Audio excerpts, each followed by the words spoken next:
અમદાવાદમાં જે વિમાન ક્રેશ થયું હતું તેની પાછળના કારણોથી લઈને ઈરાન અને ઇઝરાયલ વચ્ચે જે યુદ્ધ છેડાઈ ગયું છે ત્યાં સુધી આજના દિવસમાં આખા દુનિયામાં 10 એવા મોટા સમાચાર બન્યા છે જેના વિશે તમારે જાણવું ખૂબ જ જરૂરી છે અને આ બધા ઘટનાઓ વિશે આ સમાચાર વિશે આજના વિડીયોમાં આપણે ટૂંકમાં ચર્ચા કરી લઈએ અને શરૂઆત આપણે ત્યાંથી જ કરીએ કે અમદાવાદમાં જે વિમાન ક્રેશ થયું હતું તેમાં 242 લોકો સવાર હતા જેમાંથી 241 લોકોના મૃત્યુ થઈ ગયા છે અને જે વાત એમ છે કે જે વિમાન ક્રેશ થયું હતું એ સમયે વિમાનની અંદરનું જે તાપમાન છે ને એ પણ 1000 ડિગ્રી સેલ્સિયસ સુધી પહોંચી ગયું હતું.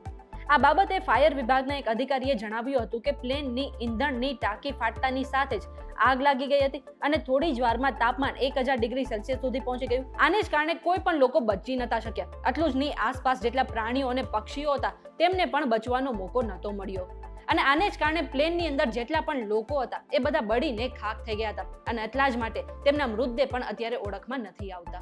અમદાવાદ પ્લેન ક્રેશ દુર્ઘટનામાં ફક્ત એક જ વ્યક્તિનો બચાવ થયો હતો જે અત્યારે હોસ્પિટલમાં સારવાર હેઠળ છે અને તેમને પોતાની આપવીતી પણ જણાવી હતી. આ બાબતે વાત કરતા વિશ્વાસ કુમાર રમેશે કહ્યું કે વિમાન જેવું રનવે પર સ્પીડથી ટેક ઓફ કરવાની તૈયારી કરી રહ્યું હતું ત્યારે કંઈક અજીબ અનુભવ થયો અને 5-10 સેકન્ડ માટે વિમાન અટકી ગયું. જે બાદ અચાનક જ પ્લેનની અંદર ગ્રીન અને વ્હાઇટ લાઇટ્સ ઓન થઈ ગઈ અને એવું લાગ્યું કે પાયલોટ માંડ પ્લેનને ટેક ઓફ કરી રહ્યું છે. એ પછી એ જ સ્પીડમાં વિમાન સીધું હોસ્ટેલની બિલ્ડિંગમાં જઈને અથડાયું અને હું જે જગ્યા પર હતો એ જગ્યા પર ઇમરજન્સી એક્ઝિટ હતો જેનો દરવાજો તૂટી ગયો અને એટલા જ માટે હું ત્યાંથી માંડ બહાર નીકળી ગયો અને સાથે એમને એમ પણ કહ્યું કે મારી આંખોની સામે જ બધું બળી રહ્યું હતું અને જો મને પણ નીકળવામાં 1-2 સેકન્ડ લેટ થઈ ગયું હોત તો આજે હું જીવતો ન હોત. અમદાવાદમાં જે વિમાન ક્રેશ થયું હતું તેના કાટમાળમાંથી સર્ચ ઓપરેશનમાંથી જે બ્લેક બોક્સ હોય એ મળી આવ્યું છે અને હવે ટૂંક જ સમયમાં ખબર પડી જશે કે વિમાન ક્રેશ થયાની પાછળનું જે કારણ છે એ શું હતું. વિમાનના બ્લેક બોક્સને ટેકનિકલ ભાષામાં ફ્લાઇટ ડેટા રેકોર્ડર કહેવામાં આવે છે. તેમાં ફ્લાઇટ ડેટા જેમ કે વિમાનની ગતિ, ઊંચાઈ અને એન્જિનનો થ્રસ્ટ આ વગેરે માહિતી હોય છે. આટલું જ નહીં, પાયલટ વચ્ચેની વાતચીત પણ આ બ્લેક બોક્સમાં રેકોર્ડ થઈ ગઈ હોય છે. આટલું જ નહીં, આ કાટમાળમાંથી ડિજિટલ વિડીયો રેકોર્ડર એટલે કે DVR પણ મળી આવ્યું છે અને એવું કહેવાય રહ્યું છે કે થોડા દિવસોમાં આ જે દુર્ઘટના છે તેની પાછળનું કારણ પણ બહાર આવી જશે. આ દુર્ઘટનામાં આપણા પૂર્વ મુખ્યમંત્રી વિજય રૂપાણીનું પણ નિધન થયું છે અને તેના કારણે અત્યારે રાજકીય શોકનો માહોલ જોવા મળી રહ્યો છે. આટલું જ નહીં, આપણા PM નરેન્દ્ર મોદી ગુજરાતના પૂર્વ મુખ્યમંત્રી વિજય રૂપાણીના પરિવાર સાથે મળ્યા હતા અને તેમના પરિવારજનોને મળીને સાંત્વના પાઠવી હતી.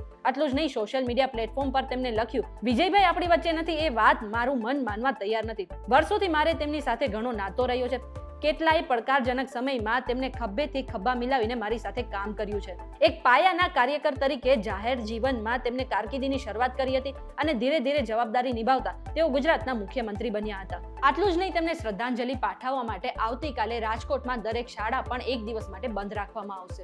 આ દુર્ઘટનામાં જીવ ગુમાવેલા દરેક લોકોને ટાટા ગ્રુપ 1 કરોડ રૂપિયાની સહાય આપશે. પણ તેની સામે અમદાવાદ વિમાન દુર્ઘટનામાં પિતાને ગુમાવનાર એક દીકરીએ કહ્યું છે કે તમે 1 કરોડ આપવા માંગો છો પરંતુ હું તમને સામે 2 કરોડ આપીશ, બસ તમે મને મારા પિતા પાછા આપી દો.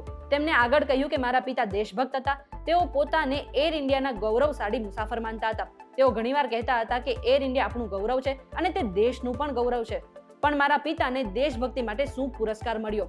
શું આ રીતે દેશનું તમારે નામ આગળ વધારવું છે? અને ગુસ્સામાં તેમને એમ પણ કહ્યું કે જો તમે ફ્લાઇટની સુરક્ષા નિશ્ચિત ન કરી શકતા હો તો તમારી એરલાઇન્સને બંધ કરી નાખો. અમદાવાદની જે ફ્લાઇટ લંડન જઈ રહી હતી એ પહેલા દિલ્હીથી અમદાવાદ આવી હતી અને એ સમયે જ ફ્લાઇટમાં થોડી ખરાબી હોય એવી પણ વાતો થઈ રહી છે. દિલ્હીથી અમદાવાદ આ ફ્લાઇટમાં આકાશ નામના યુવકે મુસાફરી કરી હતી અને તેમને કહ્યું કે ફ્લાઇટનું AC નહોતું ચાલતું તો રિમોટ અને બટન પણ નહોતા ચાલતા, જે અંગે તેમને ક્રૂ મેમ્બરને ફરિયાદ પણ કરી હતી. આટલું જ નહીં, સુરતના હિનાબેન કાલરિયાએ પણ આ વિશે વાત કરી હતી. તેમને કહ્યું કે પ્લેનની અંદર તમામ ડિસ્પ્લે બંધ હતી અને પ્લેનનું અમદાવાદમાં લેન્ડિંગ થયું એ સમયે કંઈક અવાજ પણ આવ્યો હતો. હવે આ રીતના આરોપને જોઈને અત્યારે લોકો એરલાઇન્સ પર ઘણા સવાલો પણ ઊભા કરી રહ્યા છે. ઘણા નિષ્ણાંતો અત્યારે એવું કહી રહ્યા છે કે અમદાવાદ પ્લેન ક્રેશની પાછળ પાકિસ્તાનના ઘણા કારણો જવાબદાર છે. એવિએશન એક્સપર્ટ અત્યારે એવું કહી રહ્યા છે કે પ્લેન દુર્ઘટના સમયે મેક્સ લોડ પર હતું. પ્લેનની જેટલી કેપેસિટી હતી એટલા જ પેસેન્જર હતા પરંતુ પાકિસ્તાન એર સ્પેસ બંધ હોવાને કારણે પ્લેનને મોટું ચક્કર કાપીને જવું પડતું હતું